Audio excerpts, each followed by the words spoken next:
Nos rencontres au Festival international de piano continuent et nous ne pouvions pas partir sans interviewer son directeur et cofondateur, René Martin. Bonjour. Bonjour. Merci d'avoir pris quelques instants avant de mettre la machine en route, si je puis dire, des concerts, des différents concerts qui vont avoir lieu dans quelques instants. Un au Château Florent et un autre à l'abbaye de Sylvacane avec des virtuoses musiciens. Merci beaucoup donc d'avoir accepté cette interview. J'avais envie de vous rencontrer, René Martin, pour parler un peu de l'histoire dont vous êtes quelque part l'âme du festival, qui est aujourd'hui un festival international de piano où toutes les grandes vedettes, à la fois pianistes mais aussi instrumentistes à cordes ou autres, sont invitées. 37e édition, un petit émoi quand même au fond de votre cœur chaque année qui passe, quand vous faites un petit peu le flashback depuis toutes ces années. Oui, c'est vrai que quand j'ai créé le festival avec Paul Honoratini, qui était le maire du village et le propriétaire de ce lieu magnifique, je n'imaginais pas que je serais 37 ans après dans le parc en train de poursuivre et d'élargir cette magnifique aventure. Et d'ailleurs, l'artiste que nous allons entendre ce soir, Nelson Frère, je crois que Nelson vient depuis presque... il a joué 22 fois ou 23 fois à la Roque d'Enterron. Alors justement, il y a des artistes qui, j'imagine, avec lesquels vous avez créé des liens, forcément, entre humains. Au bout de certaines années, il y a des liens qui se créent.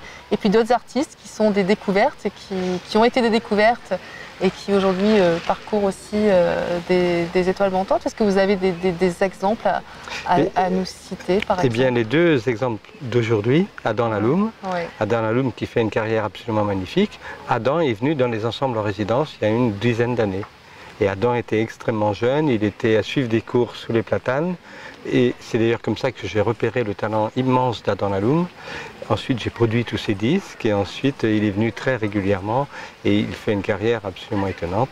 Même chose pour Nelson Frère. Quand Nelson est venu la première fois, Nelson n'était pas du tout connu. C'était un magnifique pianiste brésilien, on le connaissait au Brésil, on le connaissait dans le milieu très fermé du piano, mais il n'avait pas l'aura, la dimension qu'il a aujourd'hui. Et quelque part, je crois que c'est la richesse du festival, c'est que la réputation du festival s'est faite plus par les jeunes pianistes, par les découvertes, que par un artiste consacré qu'on aurait invité une fois ou deux fois. Ça fait partie évidemment de la programmation artistique, d'avoir les grands du piano, mais mon idée principale, c'est que quelqu'un qui vient à la Roque d'Enterron, cette année par exemple, il a une idée précise de ce qu'est le piano mondial. C'est-à-dire qu'il a la possibilité d'entendre peut-être un jeune pianiste qui a gagné l'un des plus grands concours internationaux. Il a la possibilité d'entendre peut-être un tout jeune prodige de 17-18 ans qui demain va exploser. Il a la possibilité d'entendre les grands maîtres. Et c'est ça. C'est-à-dire qu'en presque un mois, il y a 80 artistes qui donnent le ton. Et c'est un peu aussi comme une maison de famille. On a ces platanes tricentenaires, on a cette ambiance aussi très décontractée, mais en même temps très exigeante, puisque le niveau acoustique est exceptionnel, le niveau des pianos est exceptionnel. Donc c'est l'addition de tous ces ingrédients qui fait que le Festival de la Roque d'Enterron a une très belle histoire.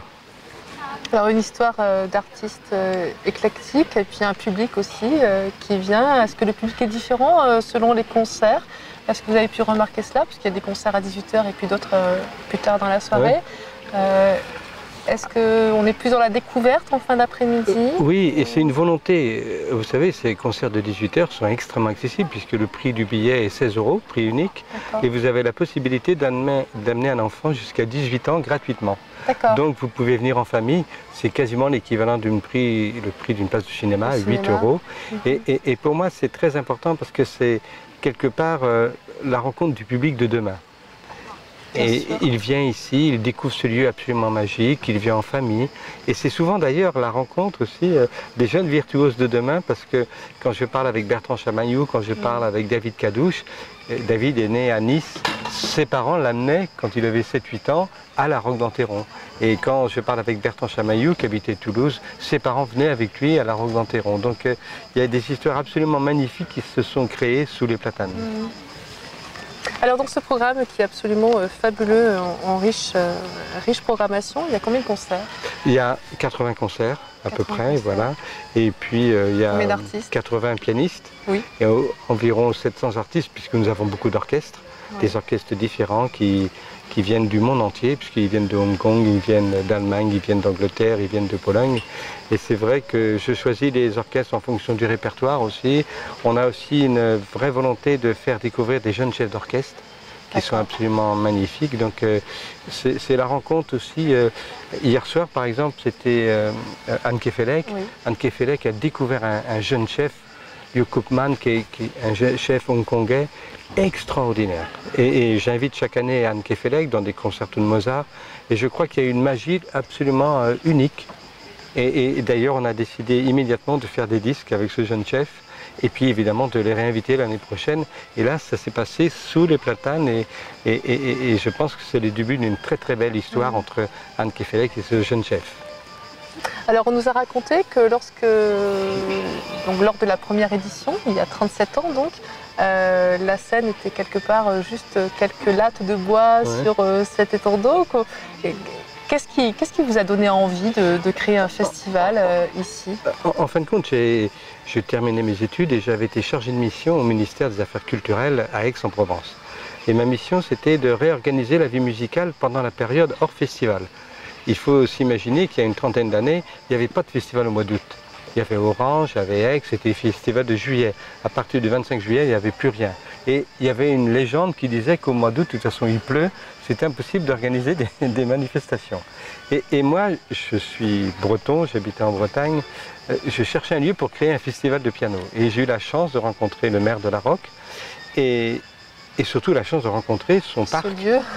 Et quand j'ai vu ce lieu, je me suis dit, en fin de compte, c'est typiquement l'âme de la Provence, avec ses platanes. Et quand j'ai vu ce bassin, immédiatement, je me suis dit, on va construire une scène sur pilotis. Mais évidemment, on n'avait pas beaucoup de finances. Donc on a construit un plateau avec un petit mur de renvoi. Et alors ce bassin, vous savez, c'est ces bassins un peu romantiques, où vous avez un rocher. Et ce rocher était entouré d'animaux, puisque c'était un parc très sauvage. Et la première année d'ailleurs, le premier concert, c'était avec Christoph Eschenbach, qui est un immense pianiste. Tout d'un coup, un carnage sauvage est venu se poser sur le rocher. Il a écouté pendant 10 minutes le concert, ensuite il est reparti. Et évidemment, après, les animaux ont quitté un peu le parc. Oui, et le parc effrayé par la musique, a été plus domestiqué, voilà. Et puis, je suis obsédé par l'acoustique. Alors, vous allez me dire, mais obsédé par l'acoustique en plein air, c'est difficile. Mais quand même, on a réussi, je pense, un pari fou. Oui. C'est-à-dire, on a construit d'abord une deuxième conque, avec les moyens que nous avions, ensuite une troisième conque, une quatrième conque, et on vient de construire la dernière, il y a 7 ans, une conque qui est exceptionnelle et qui fait l'unanimité de tous les artistes. C'est-à-dire, on a l'impression d'être dans une salle de concert, et cette conque projette vers 2020, fauteuils, ouais. Et c'est extraordinaire. J'estime qu'un festival de cette qualité-là, si on n'attache pas d'importance à l'acoustique, si on n'attache pas d'importance aussi au piano, puisque l'âme du festival c'est le piano, on ne peut pas avoir une histoire comme nous avons. Et c'est vrai que chaque année nous nous remettons en question, chaque année nous réfléchissons comment encore améliorer l'acoustique, comment encore améliorer l'entretien du piano, comment améliorer l'accord du piano. Et c'est ce qui fait que tous les plus grands artistes du monde aiment venir à la Roque d'Enterron parce que pour eux c'est comme jouer dans une grande salle de concert mythique dans le monde. Est-ce que vous avez des souvenirs justement de cette première année, de la réaction des artistes lorsque vous les avez invités? J'ai beaucoup de souvenirs parce que nous avions frappé très fort la première année parce qu'il y avait Christoph Eschenbach, il y avait Richter, il y avait Martha Argerich, il y avait Christian Zimmermann. Et ce qui est très étonnant, c'est que dans cette région, personne n'a cru. Quand ils ont vu la programmation, personne n'a cru au festival. Ils se sont dit, ça, jamais, à la Roque d'Enterron, Richter va venir, Martha Argerich va venir, Christian Zimmermann ou Vlado Perlmutter. Et ce qui a été déterminant, c'est que le premier jour, tout d'un coup, le premier artiste était là.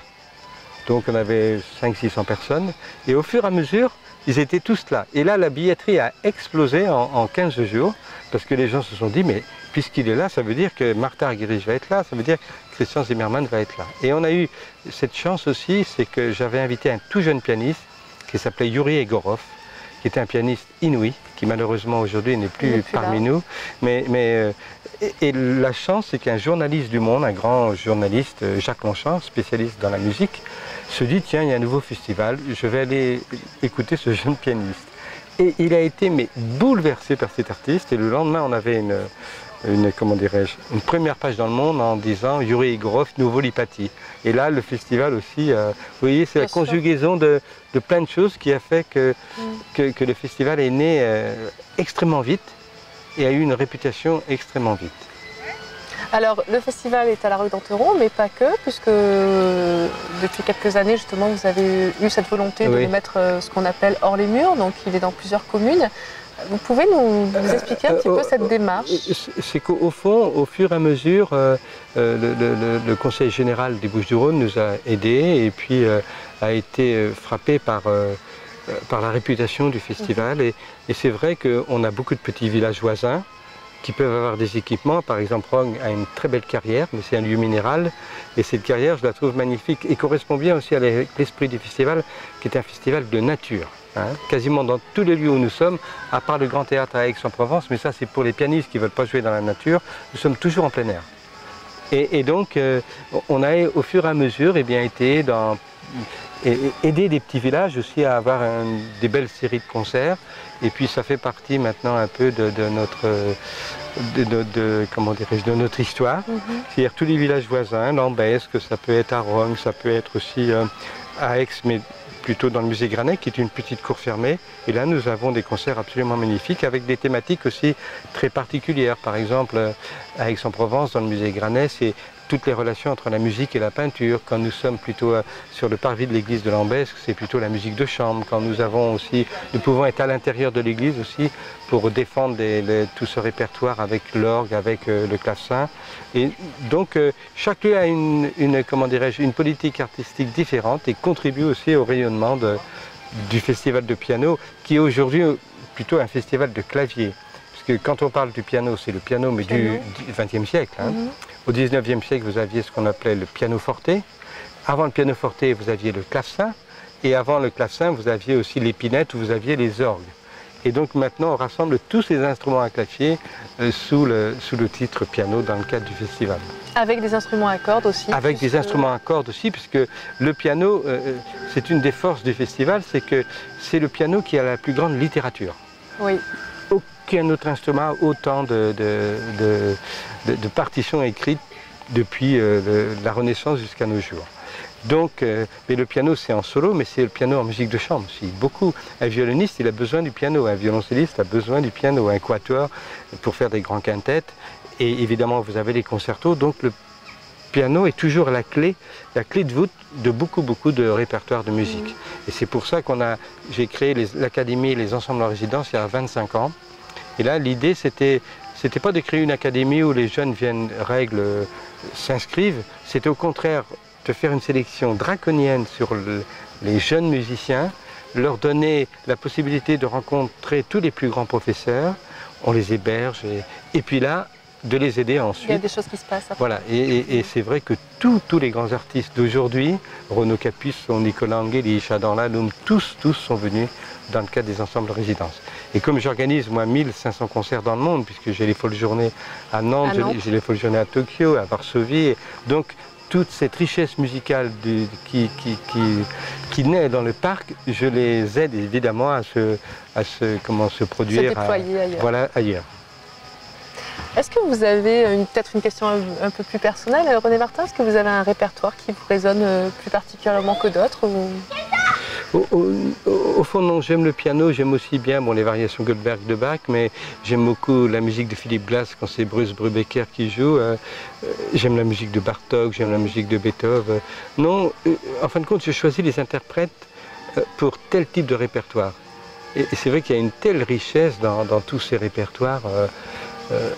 Alors, quand on parle du XXe siècle, souvent on a peur, on se dit, oh là là, la plus belle musique c'est plutôt au XVIIIe, XIXe avec Mozart, Beethoven, Schubert, mais quand on voit les œuvres de Rachmaninov, de Fauré, les œuvres même de compositeurs contemporains, on se dit, mais il y a des choses absolument inouïes. Incroyable. Et c'est donc, évidemment, on défend beaucoup ces répertoires.